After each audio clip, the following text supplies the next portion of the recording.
Hello friends, welcome to the success Kendra. Friends देखिए, आज का जो वीडियो है बिहार मद्य निषेध का जो पेपर 14 मई 2023 को लिया जाएगा, उसके लिए काफ़ी इंपॉर्टेंट आज का वीडियो है। क्योंकि आज की इस वीडियो में हम लोग बिहार मद्य निषेध का जो एग्ज़ाम 2016 में लिया गया था, उसमें जो प्रश्न पूछे गए थे उनको इस वीडियो में हम डिस्कस करेंगे। फ्रेंड्स पूरा वीडियो को ध्यानपूर्वक देखिएगा, पिछले वर्ष का पैटर्न का आइडिया आपको लग जाएगा। इससे पहले मैंने आपको 2022 में 2 एग्ज़ाम लिया गया था बिहार मद्य निषेध का, उसका पेपर ऑलरेडी मैंने कवर करा दिया है। अगर आपने नहीं देखा है तो देख लीजिएगा, लिंक आपको डिस्क्रिप्शन बॉक्स में मिल जाएगा। चैनल पर अगर आप पहली बार विजिट कर रहे हैं तो चैनल को सब्सक्राइब कर लीजिए, और जो बेल आइकन है, घंटी का निशान है, उसको ज़रूर दबा लीजिएगा, ताकि जब भी बिहार मद्य निषेध से संबंधित कोई भी इंपॉर्टेंट वीडियो अपलोड किया जाए तो उसका नोटिफिकेशन सबसे पहले आपके पास पहुंच जाए। तो चलिए फ्रेंड्स, बिना देरी किए हुए सेशन आज की स्टार्ट करते हैं। पहले प्लीज़ वीडियो को लाइक कर दीजिए, और जब सेशन समाप्त होगा तो इसको शेयर भी जरूर कर दीजिएगा। फ्रेंड्स ध्यान दीजिएगा, देखिए 2022 में बिहार मद्य निषेध का 2 एग्जाम लिया गया था। तो दोनों एग्जाम में जो प्रश्न पूछे गए थे, यानी कि उनके क्वेश्चन पेपर को मैंने आपको ऑलरेडी कवर करा दिया है। अगर आपने उनको नहीं देखा है तो देख लीजिएगा। देखिए बिहार मद्य निषेध का सबसे लेटेस्ट एग्जाम लिया गया है, तो एक बार उनको ज़रूर देख लीजिएगा। और जैसे मैंने बताया आपको कि आज इस वीडियो में हम लोग बिहार मद्य निषेध का जो 2016 में एग्ज़ाम हुआ था, उसमें जो प्रश्न पूछे गए थे उनको हम लोग कवर करेंगे। थोड़ा सा मैं जूम कर देता हूं फ्रेंड्स, ताकि प्रश्न जो है आपको पूरी तरह से स्पष्ट दिखाई दे। पहला प्रश्न पढ़ेंगे। पहला प्रश्न है कि भारतीय रेलवे ने किस वर्ष अपनी स्थापना के 150 वर्ष पूरा होने को मनाया। देखिए यहाँ आपको ध्यान रखना है फ्रेंड्स कि भारतीय रेलवे की जो स्थापना हुई थी ये 1853 में हुई थी।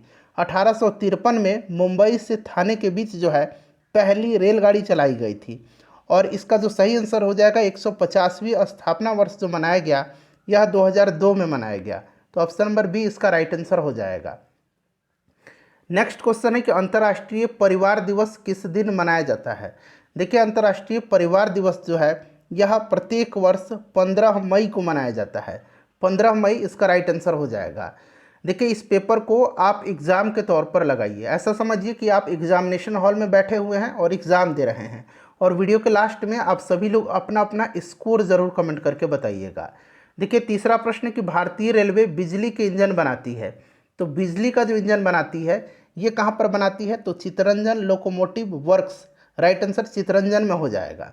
अगला प्रश्न हमारा कि पश्चिम मध्य रेलवे का मुख्यालय कहाँ पर है। देखिए पश्चिम मध्य रेलवे का जो मुख्यालय है ये जबलपुर में है। और यहाँ आपको मैं एक इम्पॉर्टेंट क्वेश्चन बता रहा हूँ जो कि पूछा जाता है बार बार। अगर आपसे पूछा जाए कि पूर्व मध्य रेलवे का मुख्यालय कहाँ पर है, तो याद रखेंगे ये हाजीपुर में है। ये प्रश्न फ्रिक्वेंटली जो है पूछा जाता है। अगला प्रश्न कि मानचित्र पर बनाई गई वे रेखाएं जो समुद्र से बराबर ऊंचाई वाले स्थानों को मिलाती हैं क्या कहलाती हैं। फ्रेंड्स देखिए 2016 से लेकर के अब तक, यानी कि 2022 में 2 पेपर लिया गया था बिहार मद्य निषेध का।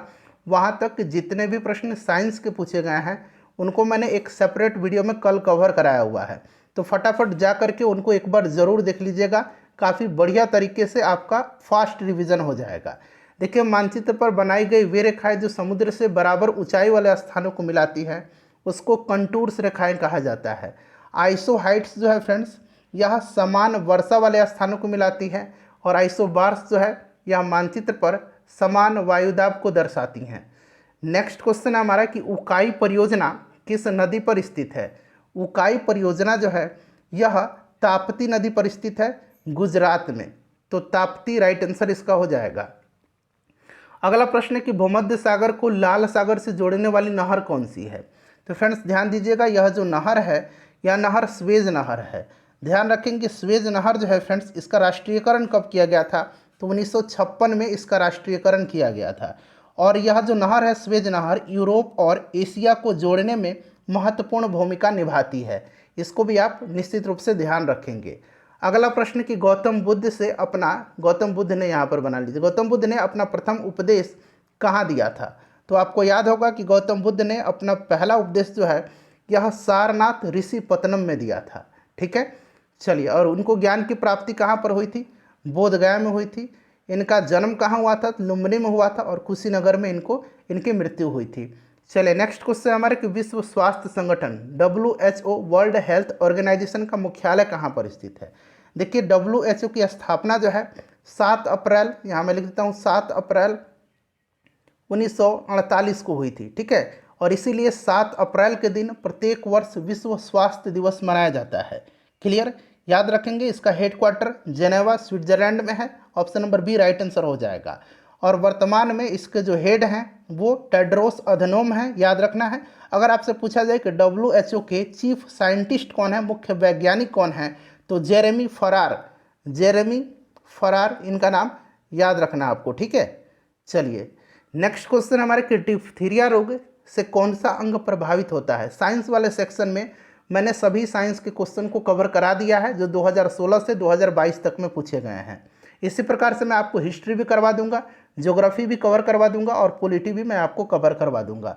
आपको चैनल को सब्सक्राइब करना है और हमारे चैनल से बेटर कंटेंट आपको पूरे यूट्यूब पर बिहार मद्य निषेध के लिए कहीं नहीं मिलेगा, आप देख सकते हैं। पिछली बार जब फायरमैन का पेपर हुआ था तो उस एग्ज़ाम में हमारे चैनल के माध्यम से काफ़ी प्रश्न पूछे गए थे। जिन लोगों ने उस समय फायरमैन का पेपर दिया हुआ है उनको पता होगा। डिप्थीरिया रोग जो है फ्रेंड्स, यह जीवाणु जनित रोग है, यानी कि यह जीवाणु से होता है और हिंदी में इसको रोहिणी भी कहा जाता है डिप्थीरिया को, ठीक है। और इससे जो प्रभावित अंग है यह गला है। श्रीकांत उपन्यास के रचनाकार कौन है। श्रीकांत उपन्यास के रचनाकार जो हैं ये कौन है, ये पूछा जा रहा है। तो राइट आंसर इसका ऑप्शन नंबर बी हो जाएगा, शरत चंद्र। नेक्स्ट क्वेश्चन है हमारा कि भारतीय संविधान की धारा 370 निम्नलिखित में से किसे निरूपित करती है। अब ये पुरानी बात हो गई क्योंकि जम्मू कश्मीर से आपको पता है कि 370 हटा लिया गया है। तो राइट आंसर हो जाएगा जम्मू कश्मीर राज्य को विशेष दर्जा।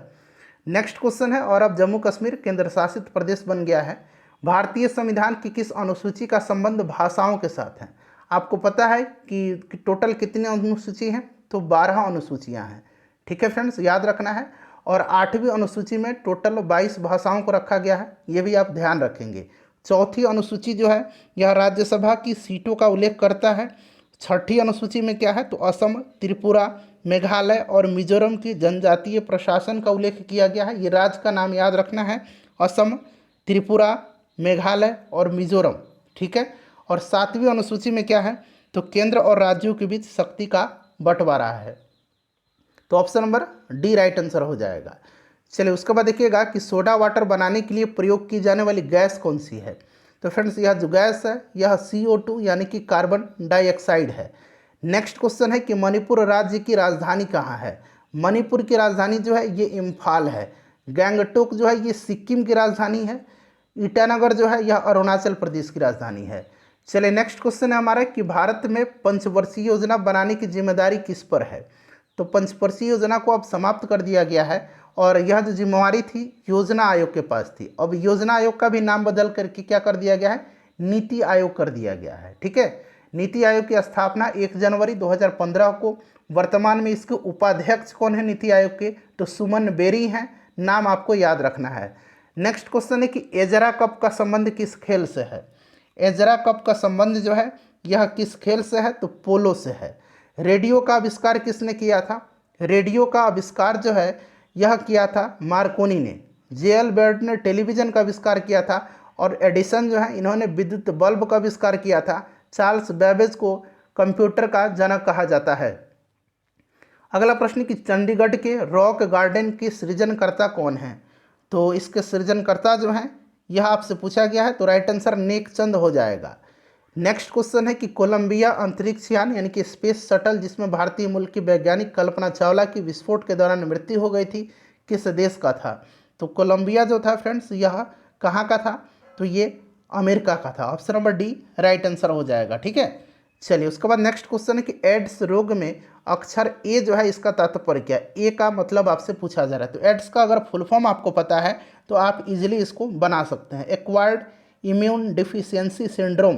तो राइट आंसर इसका हो जाएगा acquired, option number B right answer हो जाएगा। HIV जो है, एड्स जो है यह HIV वायरस से होता है, आपको पता भी है। नेक्स्ट क्वेश्चन है कि भारत में स्टॉक एक्सचेंजों का नियमन करने वाली बॉडी कौन सी है। तो यह जो संस्था है इसका नाम क्या है, इसका नाम है SEBI. Option number A right answer हो जाएगा। हिंदी में इसको भारतीय प्रतिभूति और विनिमय बोर्ड कहा जाता है, क्लियर। और इसकी स्थापना 1988 में हुई थी और वर्तमान में सेबी के जो अध्यक्ष हैं ये माधुरी पुरी बुच हैं, या मैं उनका नाम लिख देता हूँ, माधुरी पुरी बुच हैं, ये नाम आप याद रखना, आपको इम्पोर्टेंट है। पीतल किसका मिश्र धातु है? तो पीतल जो है फ्रेंड्स, यह कॉपर और जिंक का यानी कि तांबा और जस्ता का मिश्र धातु है। क्लियर, याद रखेंगे। और यहाँ पर देखेंगे फ्रेंड्स, कांसा जो होता है ये तांबा और टीन का मिश्र धातु होता है, कांसा। ठीक है, तो इसको भी आप ध्यान रखना है। चलिए, कार्बन का शुद्धतम रूप पूछा गया है, तो कार्बन का शुद्धतम रूप इसमें से हीरा हो जाएगा। हीरा कार्बन का अपरूप है, नीले लिटमस को लाल रंग में बदलता है। नीले लिटमस को लाल रंग में बदलता है, तो देखिए ध्यान दीजिएगा, नीले लिटमस को लाल रंग में जो बदलता है यह अम्ल है। अम्ल स्वाद में खट्टे होते हैं, अच्छे एवं प्रबल जो अम्ल होते हैं ये विद्युत के सुचालक होते हैं। अम्ल धातु से प्रतिक्रिया करके हाइड्रोजन गैस मुक्त करते हैं। इन सभी को ध्यान रखना है। नेक्स्ट क्वेश्चन है हमारा कि दूरदृष्टि दोष को किस लेंस के प्रयोग से ठीक की जा सकती है? तो दूरदृष्टि दोष, इसमें क्या होती है, दूर की वस्तुएं दिखाई पड़ती हैं लेकिन नज़दीक की दिखाई नहीं पड़ती है। और इस रोग में निकट की वस्तु का प्रतिबिंब जो है रेटिना के पीछे बनता है, और उत्तल लेंस का प्रयोग करके इसे ठीक किया जा सकता है, उत्तल लेंस हो जाएगा। वहीं अगर निकट दृष्टि दोष पूछता तो यह अवतल लेंस होता। अगला प्रश्न कि 1 माइक्रोन बराबर कितना मिलीमीटर होता है? तो 1 माइक्रोन बराबर 0.001 मिलीमीटर होता है, होता है। कोई साइकिल सवार किसी मोड़ पर घूमता है तो वह केंद्र की ओर झुकेगा। ठीक है, तो यानी कि भीतर की ओर झुकता है। ऑप्शन नंबर इसका बी राइट आंसर हो जाएगा। उसके बाद देखिए, सामान्यतः कुंजी का प्रयोग दो पुर्जों के बीच खाली स्थान दिया गया गति को रोकने के लिए किया जाता है। तो राइट आंसर इसका क्या होगा? करेक्ट आंसर हो जाएगा कक्षीय गति को रोकने के लिए किया जाता है। सोयाबीन का सर्वाधिक उत्पादन किस राज्य में होता है? सोयाबीन का सर्वाधिक उत्पादन जो है यह मध्य प्रदेश हो जाएगा। नेक्स्ट क्वेश्चन है, पेट्रोलियम पाया जाता है। तो पेट्रोलियम जो पाया जाता है यह तलछट्टी घाटियाँ यानी कि यहाँ पर आप कह सकते हैं कि सेडिमेंट्री बेसिन में पाया जाता है। तलछट्टी भी कहीं लिखा रहेगा, तो इसको भी आप याद रखना आपको। ठीक है, चलिए उसके बाद देखिएगा कि राष्ट्रीय एकता परिषद की अध्यक्षता कौन करता है? तो इसकी अध्यक्षता प्रधानमंत्री करते हैं, भारत के प्रधानमंत्री राइट आंसर हो जाएगा। लास्ट में आप सभी लोग अपना अपना स्कोर जरूर कमेंट करके बताइएगा। देखिए, महात्मा गांधी जी के राजनीतिक गुरु के रूप में किसे जाना जाता है? तो महात्मा गांधी जी के जो राजनीतिक गुरु हैं वे हैं कौन? गोपाल कृष्ण गोखले। नेक्स्ट क्वेश्चन है हमारा कि लाख बक्स के नाम से किसे जाना जाता है, यानी कि लाख बक्स के नाम से जाने जाने वाला भारतीय शासक कौन था? तो लाख बक्स कहा जाता है कुतुबुद्दीन ऐबक को। ठीक है, कुतुबुद्दीन ऐबक ने गुलाम वंश की स्थापना किया था, आपको पता है। नेक्स्ट क्वेश्चन है कि मौलिक अधिकारों का निलंबन कौन कर सकता है? तो मौलिक अधिकारों का निलंबन जो है यह कौन कर सकता है? राष्ट्रपति हो जाएगा राइट आंसर इसका। चलिए अगला प्रश्न कर लेंगे। नेक्स्ट क्वेश्चन है कि किसी राज्य का उच्चतम विधि अधिकारी कौन होता है? इंपॉर्टेंट क्वेश्चन है। तो फ्रेंड्स, किसी राज्य का उच्चतम विधि अधिकारी जो होता है ये होता है महाधिवक्ता यानी कि एडवोकेट जनरल, और इसकी नियुक्ति उस राज्य के राज्यपाल के द्वारा की जाती है। ठीक है, चलिए उसके बाद नेक्स्ट क्वेश्चन है कि हितोपदेश के लेखक कौन है? तो हितोपदेश को लिखा है नारायण पंडित ने। बुल और बियर किससे संबंधित है? तो बुल और बियर जो है यह संबंधित है स्टॉक एक्सचेंज से। किससे संबंधित है? स्टॉक एक्सचेंज से। अगला प्रश्न हमारे कि भारतीय औद्योगिक विकास बैंक की स्थापना की गई थी। भारतीय औद्योगिक विकास बैंक की स्थापना 1964 में की गई थी। रैंड किस देश की मुद्रा है? तो देखिए, रैंड जो है यह दक्षिण अफ्रीका की मुद्रा है। कहाँ की मुद्रा है? दक्षिण अफ्रीका की। पहला पृथ्वी सम्मेलन इंपॉर्टेंट है, पृथ्वी सम्मेलन से प्रश्न पूछा जाता है। कहाँ हुआ था? पहला पृथ्वी सम्मेलन 1992 में हुआ था, रियो डी जेनेरियो में। दूसरा पृथ्वी सम्मेलन 2002 में जोहानिसबर्ग दक्षिण अफ्रीका में हुआ था, 2002 बनाइए। और तीसरा पृथ्वी सम्मेलन जो है 2012 में हुआ था, फिर से रियो डी जेनेरियो में। पहला रियो डी जेनेरियो, दूसरा 2002 में जोहानिसबर्ग, तीसरा 2012 में फिर से रियो डी जेनेरियो में। नेक्स्ट क्वेश्चन है विश्व जनसंख्या दिवस, वर्ल्ड पॉपुलेशन डे कब मनाया जाता है? तो ये मनाया जाता है 11 जुलाई के दिन। 11 जुलाई के दिन विश्व जनसंख्या दिवस मनाया जाता है। पाली ग्रंथों में गांव के मुखिया को क्या कहा गया है? पाली ग्रंथों में गांव के मुखिया को जो है भोजक कहा गया है। ठीक है, पाली ग्रंथ याद रखना है आपको। चलिए नेक्स्ट क्वेश्चन कर लेंगे। अगला प्रश्न है हमारा कि 13वीं शताब्दी में सेना का सर्वोच्च अधिकारी होता था। 13वीं शताब्दी में जो सेना का सर्वोच्च अधिकारी होता था वो खान होता था। ऑप्शन नंबर बी इसका राइट आंसर हो जाएगा, खान। नेक्स्ट क्वेश्चन है कि डेल्फ नामक डच नौका ने 1605 में कहाँ लंगर डाला था? तो फ्रेंड्स यह जो है, यह लंगर डाला था मसूलीपट्टनम में। मसूलीपट्टनम राइट आंसर हो जाएगा। गुप्त वंश की ह्रास के पश्चात उत्तर भारत के बड़े भाग का पुनर्गठन किसने किया था? तो फ्रेंड्स यह किया था हर्षवर्धन ने। हर्षवर्धन ने, याद रखना आपको, ठीक है। इसी के समय हेन स्वांग आया था भारत, याद रखना है आपको, हर्षवर्धन ने। उसके बाद देखिए, भारत में गुलाम वंश का संस्थापक कौन था? अभी मैंने आपको बताया 1206 में कुतुबुद्दीन ऐबक ने स्लेव डायनेस्टी यानी कि गुलाम वंश की स्थापना किया था। नेक्स्ट क्वेश्चन है कि निम्नलिखित घटनाओं में से कौन सी घटना 1919 में घटी थी? बंगाल में अस्थाई जो बंदोबस्त था ये 1793 हो जाएगा। बंगाल का विभाजन 1905 में। जालियांवाला बाग हत्याकांड जो हुआ था यह 13 अप्रैल 1919 को हुआ था। डेट सहित आपको याद रखना है, 13 अप्रैल 1919। तो right answer option number C हो जाएगा। 1916 में मद्रास में स्वशासन आंदोलन के प्रवर्तक कौन है? तो मद्रास पूछा गया है, तो राइट आंसर हो जाएगा आपका Annie Besant. Annie Besant correct answer हो जाएगा। 1916 में मद्रास में स्वशासन आंदोलन के प्रवर्तक एनी बेसेंट थी। जॉर्ज अरुंडेल को इस लीग का सचिव बनाया गया था, ठीक है।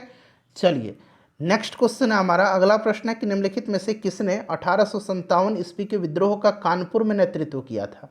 तो कानपुर में किया था नाना साहब ने। रानी लक्ष्मीबाई झांसी से, कुंवर सिंह जो है बिहार से, याद रखना आपको।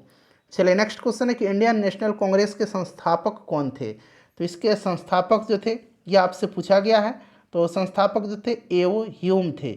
28 दिसंबर 1885 को जो है भारतीय राष्ट्रीय कांग्रेस की स्थापना हुई थी और उस समय वायसराय जो था ये लॉर्ड डफरिन था।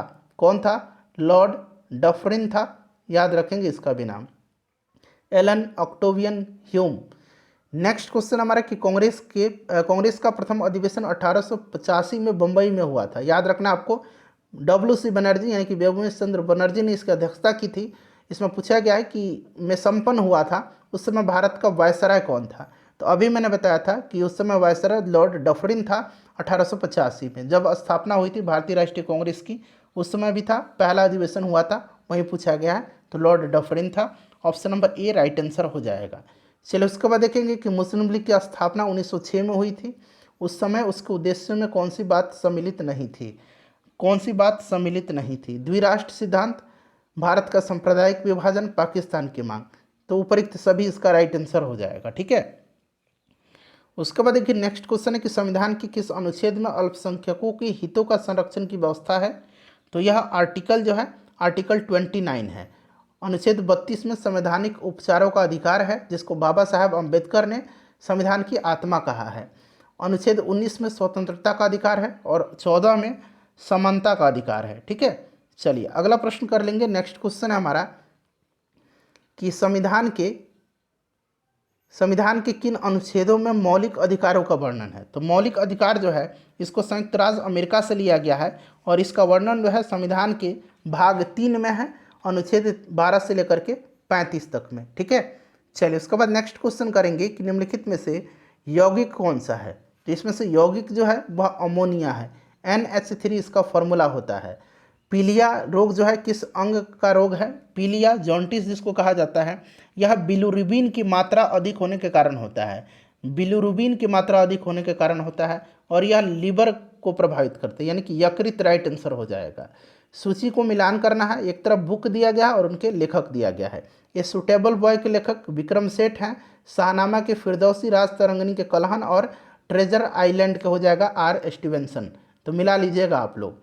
वित्त आयोग है एक, तो एक संवैधानिक संस्था है यह, क्योंकि संविधान का जो अनुच्छेद 280 है उसमें जो है इसके गठन का प्रावधान किया गया है। राष्ट्रपति के द्वारा प्रत्येक 5 वर्ष के अंतराल पर वित्त आयोग का गठन किया जाता है। चलिए वर्तमान में वित्त आयोग के अध्यक्ष कौन हैं, जरा आप कमेंट करके मुझे बताइए उनका नाम। चलिए 15वां वित्त आयोग चल रहा है। शिक्षा और वन संविधान की किस सूची के अंतर्गत आते हैं? तो फ्रेंड्स यह जो आते हैं यह समवर्ती सूची के अंतर्गत आते हैं। समवर्ती सूची राइट आंसर हो जाएगा, याद रखना आपको। चलिए नेक्स्ट क्वेश्चन है हमारा कि उत्तरी ध्रुव पर पहुंचने वाला प्रथम मानव कौन था? तो उत्तरी ध्रुव पर पहुंचने वाला यह कौन था? Robert Peary. और दक्षिणी ध्रुव पूछेगा तो एडमंडसन। नेक्स्ट क्वेश्चन है डीजल लोकोमोटिव वर्क्स कहाँ स्थित है, तो ये वाराणसी में है। कहाँ पर है, वाराणसी में है, ठीक है। और इलेक्ट्रिक वाला मैंने आपको बताया कि चितरंजन में है। अंग्रेजों के खिलाफ भारत छोड़ो आंदोलन महात्मा गांधी जी ने कब चलाया था, तो भारत छोड़ो आंदोलन इन्होंने चलाया था 1942 में। चलिए उसके बाद देखिए तीसरा, पानीपत का युद्ध मराठा और किसके बीच हुआ था, तो यह मराठे खालिस्तान से पराजित हुए थे।